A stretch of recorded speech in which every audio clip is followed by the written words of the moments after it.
Here's the story of Kairos Fateweaver, a two-headed bird demon that lost a fight to the lion, caused a planet plus a space station to be destroyed, and captured Guilliman.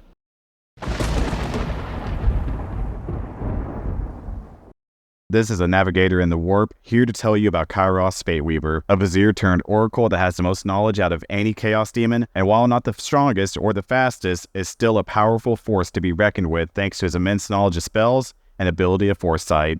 Mostly. Today we'll be focusing on his origin and how he has been involved in key events in Warhammer 40k. Let's get to it. Now, if you're familiar with 40k, then you probably know about Kairos and his abilities. If so, skip to this point in the video. For those who are new, here's a quick rundown. Kairos is a Lord of Change, a demon born from magic, and has immense knowledge of sorcery, and if you look into his eyes, could read your very soul. Kairos is the advisor for Tzeentch, the god of change and sorcery. One day, Tzeentch decides he's tired of only knowing all the past and present, and decides he wants to know the future as well. That would mean Swan diving into the well of eternity where time and space comes from. Tzeentch doesn't want to take that kind of chance, so he figures, one of my servants will do the trick. So, he throws a random Lord of Change in there. And guess what? He doesn't come back. Tzeentch, not want to give up on this, because that was probably a fluke, decides he's going to start throwing in Lords of Change, like their quarters at the Trevi Fountain in Rome. After going 0 for 8, he decides, you know what? 9th time's the charm. And for good luck, he throws in his first Lord of Change, Kairos. But hey, by a twist of fate, Kairos survives, albeit barely. He crawls out looking like he drank from the wrong grail in Indiana Jones. On top of that now, he has 2 heads and is constantly babbling. That's because, for surviving the well, one head can now see the past in perfect clarity, while the other head sees all instances of the future that can happen, something that even Tzeentch can't do. The problem is, he can no longer see the present. Let's break this down a bit. Imagine you have a choose-your-own-adventure book, and the person next to you has the same book. Whatever page that person is reading out loud is the present, but you don't know the page number, and now you have to use the whole book to find out where he is in the story to have an idea of what direction he's going. So now, we have a bird that's playing for the future, based off the past, but is struggling to live in the present. Pretty much a liberal arts graduate. So, with these new powers, Kairos becomes Tzeentch's oracle, and because he's constantly babbling gibberish, Tzeentch has 81 servants writing down everything he's saying so Tzeentch could go through them later and see what makes sense. He's also used as a reward for any demons or mortals who accomplish something worthwhile for Tzeentch. The reward? They get to ask him any question they want, and he'll answer using his ability to have near certain accuracy. But, in typical fashion for the faction of deceit, there's a catch. One head tells the truth, while the other lies, and both answers sound believable. Which is the most BS but on-brand reward for a Chaos faction I've heard of. Still, Kairos, now with the new moniker Fateweaver, every now and again decides it's time to leave the throne room and do some work. Here is where we get into some of his escapades. The first notable instance of Kairos in 40k is when he was sent to be the representative of all the Chaos Gods to speak with and judge Primarch Lorgar, who is doing his pilgrimage in the Eye of Terror. Kairos tells Lorgar he has one single choice that will change everything in 40 years during the Horus Heresy at the Battle of Calth. Kairos explains that Lorgar could be a petty man-child and beat Guilliman to death to avenge what happened on Kerr, but will guarantee that his side loses the war. Or he could swallow his pride, taste defeat, and as a result, give his side a much higher chance of winning. Kairos then explains that while normally one head lies and the other tells the truth, in this one instance, both heads were being honest, as the result of this choice was that important to all the Chaos Gods. And Lorgar essentially follows through with that. Good thing there wasn't anyone to mess it up.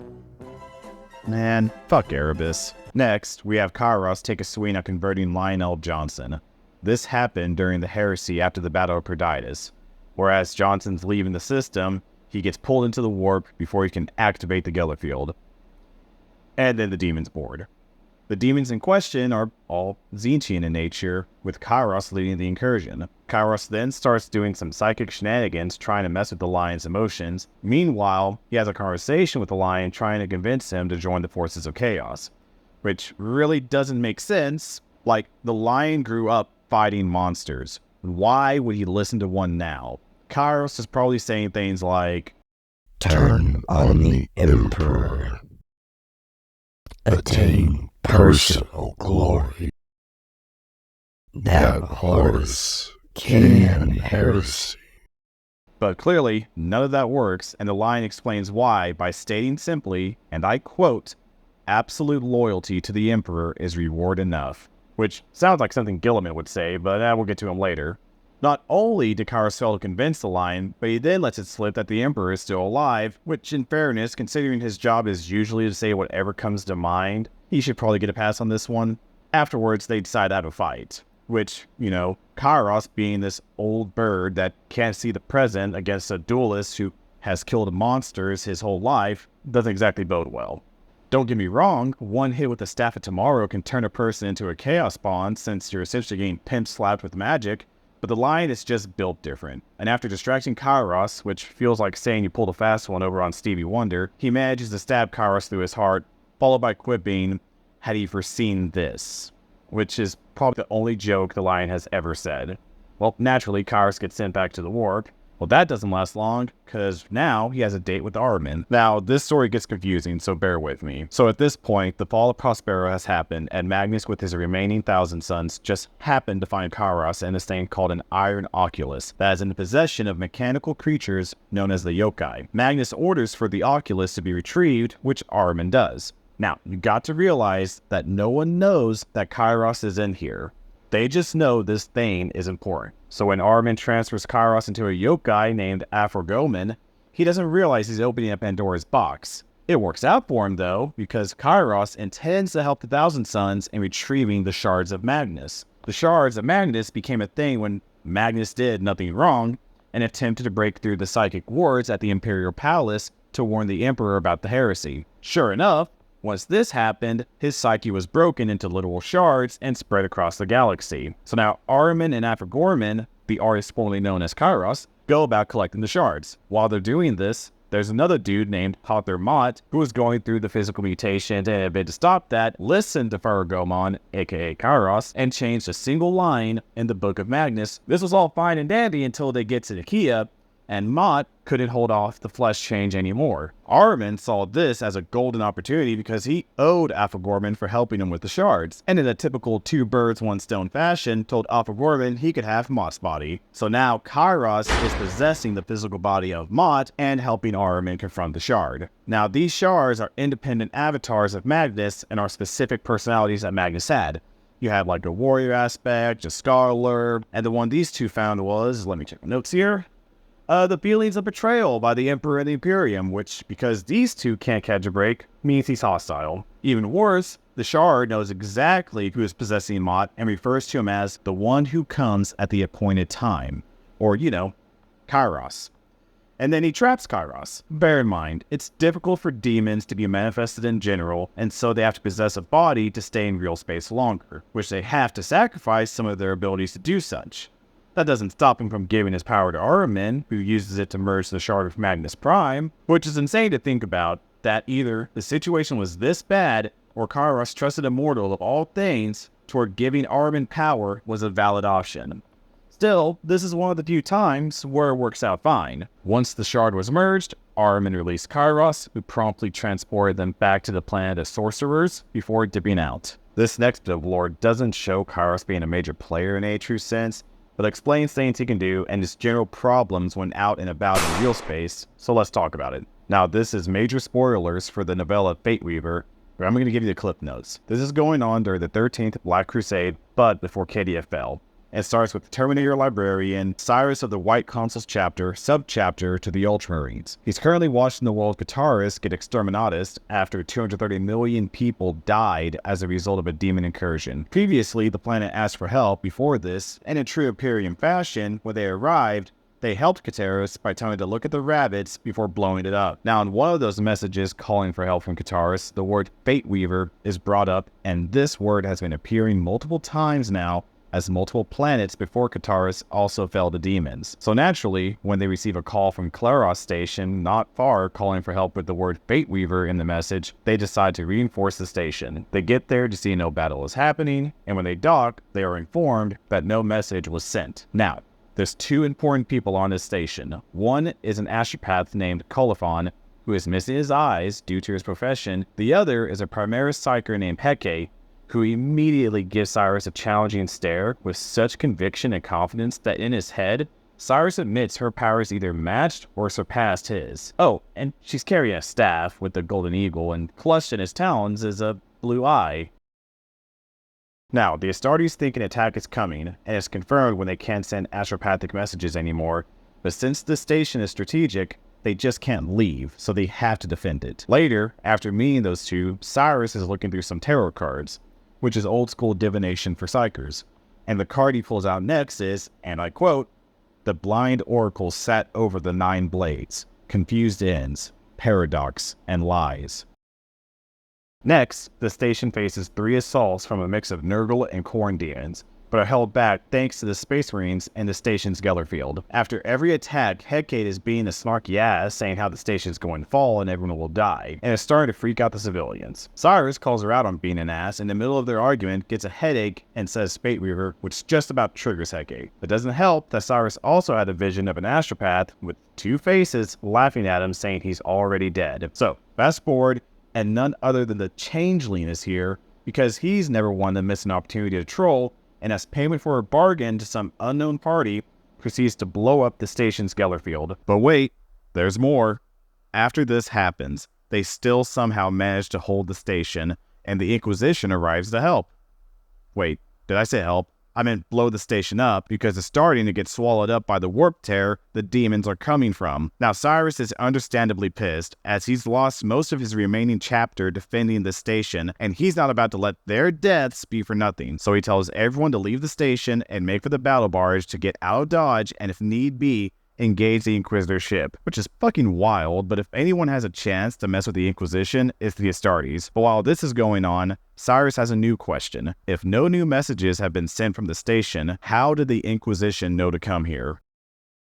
Colophon, that mother... So Cyrus goes to confront Colophon and says that he sent out the message and this is all his fault because he's Fateweaver. And in all fairness, he's half right. He realizes this too when Hecate immobilizes him. She then states that a demon with 2 heads can have 2 bodies. And here's the reveal. Hecate and Colophon are both Fateweaver. Hecate is the past that speaks the truth, and Colophon, the future that lies. Then, they show him a vision of the past, and at the start of the talk, Cyrus asks which head is talking, because he's on to this game now. Kairos responds, "Good, took you long enough to figure that out." Cyrus tells him, "You can't corrupt me." To which Kairos responds, "First off, I've had better souls than you, and second, that's cute you think you could resist me. I'm just explaining why all of this is happening." Cyrus asks why he's bothering to explain, and I am not lying, when in Colophon's voice, Kairos replies, "Does a friend and fellow traveler need a reason to grant a gift? The station is falling apart, and death is near, but that doesn't stop Kairos from messing with a space marine. What an absolute shitter." It's then revealed they're on Kateris, and in the crowd of fleeing civilians is Hecate and Colophon. Cyrus realizes that Kairos fled, and Kairos explains he fled because the demons didn't come here for the planet, they came for him. Why? Some because Kairos messed with them in the past, others because they're jealous of Kairos' power and position in the eternal court of change. And it's revealed that he's been hiding on the station because he's blind. Now, this is how I've interpreted it when I read it, so take it with a grain of salt, but it appears when in real space, Kairos can look at a person and see their entire past and all the futures possible to that person. And when that person's future no longer exists and all you can see is the past, that means this is the present. And that person is about to die, and oh shit. And that's exactly what he sees when he looks at Cyrus. Which is weird because Cyrus still sees parts of the future currently. He is a psyker too. Either way, this is a hint for Kairos to kick rocks to the next place. I'm assuming by finding a person who has a future and following their path to escape the danger of being in the present. Once they leave the vision, Kairos tells Cyrus he's a literal dead end and isn't useful anymore. So he'll leave him to die by his minions. But before he leaves, in Hecate's voice, he gives him a parting quip saying he wasn't the one who sent the message. What Kairos didn't count on is that Cyrus is an ultramarine, and with plot armor kills 81 demons before following Kairos to the bridge of the battle barge, where he calls Kairos out by name. Kairos then, Bird up! and reveals his true form. Doesn't matter though, because Cyrus takes him down in 2 hits, and for the second time, Kairos loses in a straight-up fight. That doesn't kill Kairos, however, as he sinks into the ship and begins to possess it. Cyrus now has a plan and realizes why Kairos can't see Cyrus's future, but Cyrus can still see his own future. And that's because Cyrus orders the engines to be turned off, so the warp storm that has taken the station can take the ship, which will now make time go all wonky because it's the war. The cherry on top is, while he sits on the command throne, he sends out the message that he heard in the very beginning, creating a time loop trapping Kairos to a specific instance in time, meaning he can't go back to the warp, nor travel anywhere in real space, as he is trapped in the ship. And that's the end of this one. Was it convoluted? Absolutely. But it was a nice change of pace to see a space marine beat a demon who by himself he should have no right beating by using a bit of trickery to flip this whole thing on its head. Also, I do appreciate the lore dump here. My biggest question is, since Kairos wasn't really doing any major plans, that we know of anyway, it really just seems like he's just been on vacation in real space and the other demons have been harassing him this whole time, which is kind of funny in its own right, so Okay, this is the big one. This is arguably Kairos' best moment, and it's his fight with Guilliman. Now, coincidentally enough, what preludes this is Guilliman's resurrection, as when everyone found out Guilliman had returned, they lost their collective minds. Simultaneously, this sent a massive wave of emotions through the warp, which got noticed pretty quick by all the Chaos Gods. And once they caught wind of this, they sent their champions to taint, tempt, or terminate Guilliman. And Tzeentch didn't have to worry because Kairos has a plan. He always has a plan. However, that plan will come later, because Guilliman has a crusade to Terra he needs to get done so he can talk to his dad, Big E. Oh wait, I forgot. He just got sent to the warp by Magnus. Why? Well, officially it was part of a larger plan where Magnus could sidetrack Guilliman while he attacked Terra, but unofficially, I personally think it's because Magnus enjoys being the biggest nerd on the block and doesn't want the, quote, avenging bean counter taking his thunder. So now Guilliman is stuck in the warp for who knows how long, but this works out for Kairos because now he can start messing with Guilliman's mind. You see, Guilliman is an ultramarine with ultra depression. He's come back to a galaxy that couldn't be further from what his father wanted, and feels shame and guilt not only over failing to protect his father, but failing to keep the Imperium from falling into the state it is in now. Meanwhile, Kairos is secretly gaslighting him into thinking it's all his fault, enhancing those negative emotions. Now, Kairos wanted to do this till Guilliman was pretty much insane, but the Eldar, or the HOA of the galaxy, and don't like Kairos messing with their feng shui. You've reined in, work her ass off to wake him up for nothing. So through psychic powers, they help Guilliman see some of the landmarks to help him out of the war. Where they end up, though, is a giant ship graveyard, which kind of seems like a bad omen, but good news, it's not a graveyard. It's an ambush, because these are actually Space Marine pirates known as Red Corsairs pretending to be destroyed ships. How did they know Crusade forces were going to be here? Well, that's because Kairos is leading them. But Navigator, wait, don't the Eldar have farseers that can see the future? Wouldn't they have known this is coming? The answer is, well, you can't bat 1,000. Now, this ambush catches everyone off guard, and Guilliman realized he's been outmaneuvered. One by one, his ships are crippled, having their auspex erased, main batteries, and engines disabled, essentially being blinded while having their arms and legs broken. Then came the boarding pods. Seeing this, Guilliman gets his dream team together to protect the bridge, which include Cato Sicarius, Saint Celestine, and Inquisitor Greyfax, plus a shit ton of Ultramarines. That's when he's notified that a demonic creature has manifested on the ship, but that would have to wait because the door to the bridge has just been breached and the fight is on. And it's a balls to the wall fight with pink horrors and red corsairs Leroy Jenkins in it into the bridge. This is a bad combo because when you kill a pink horror, it turns into 2 blue horrors, who in turn will transform into 2 brimstone horrors when they die, and they're especially hard to kill when you have pirates shooting at you the whole time. A crack grenade here, an overcharged plasma shot there, and the defenders are being worn down by attrition, and it only gets worse because now Kairos is here. And he arrives in style by having his mere presence cause a librarian to explode into psychic flames, killing a handful of Space Marines. Worse, when the defenders try to retaliate, their shots turn into starlight and silver steam. This bird just blew up a man with his mind and followed up with visual effects like he's Pink Floyd. Now, Flamers and Terminators charge into the bridge, with the former being able to literally burn your soul. Kairos follows in behind them. Guilliman sees this and decides he's going to 1v1 Kairos, which in all fairness is not a bad idea. The guy is 0 for 2 right now. The problem is Kairos knows he can't 1v1, which is why he does the sensible thing and cheats. You see, this was the plan the whole time. Charge in a horde of forces so that way 9 Heralds of Tzeentch could sneak in under illusion magic and get into place. Then Kairos would bait Guilliman out by offering a decapitation strike. Once Guilliman committed to his attack, the trap was sprung. The 9 Heralds and Kairos began speaking incantations, and now all that emotion meddling that Kairos had done earlier is starting to bear fruit. Quickly, green and red psychic tendrils of guilt and rage spring from Guilliman's eyes and mouth, and they begin to form chains, and it's working. Soon, Guilliman is down to one knee and struggling. Everyone else seeing this tries shooting the Heralds and Kairos, but the Heralds are protected by horrors jumping in front of bullets,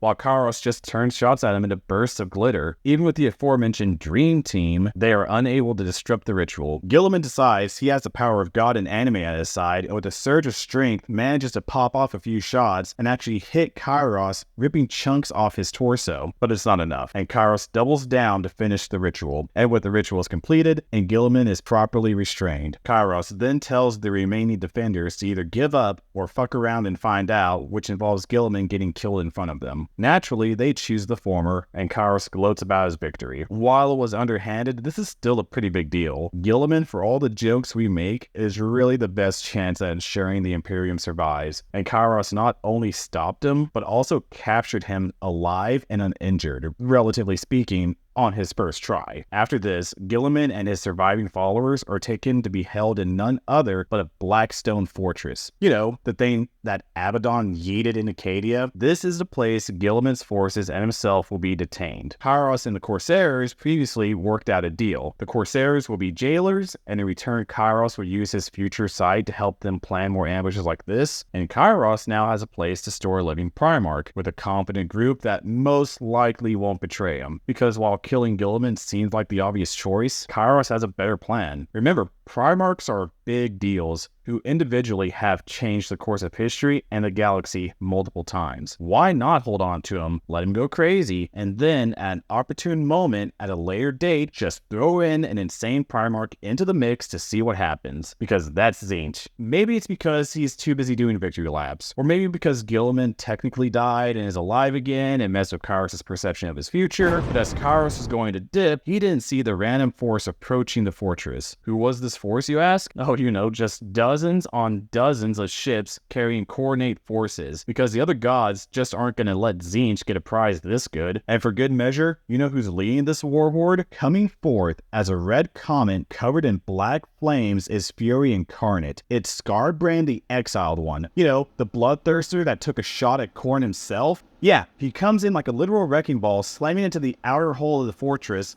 while the ships shoot boarding pods and weapons fire into the fortress as well at the same time. Because you've heard it once and you'll hear it again, Khorne does not care from where the blood flows, only that it does. Now, the Corsairs are equal parts surprised and pissed at this development and respond by telling the Berserkers to get off their lawn. You have gunfights on the hull of the fortress. You have Berserkers charging in the halls. Typical Warhammer chaos. Kairos is literally beside himself as he can't understand how he missed a detail as big as a fucking Exalted bloodthirster knocking on his door. So he starts spamming Tzeentch demons to help the defenders, but by now, so many Astartes have died that Khorne bloodletters have spawned and are taking their pound of flesh too. Meanwhile, Guilliman is hearing all of this and is planning for his Shawshank moment, which comes in the form of a Harlequin and the fallen angel Cypher of all people. Now, if you're rolling your eyes, thinking this is a dramatic time for them to show up, need I remind you that Harlequins are all about drama, so this is pretty on brand. Cypher lays out a deal to Guilliman where if he can see the Golden Throne, he'll let Guilliman out. Guilliman agrees,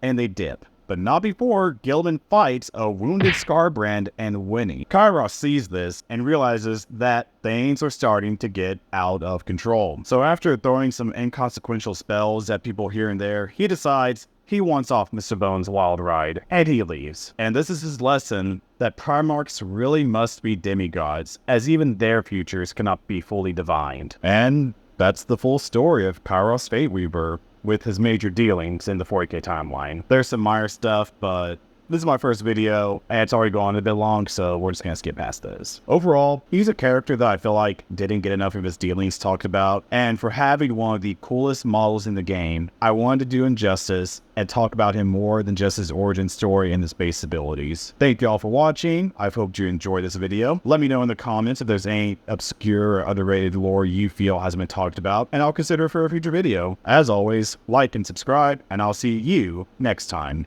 out in the warp.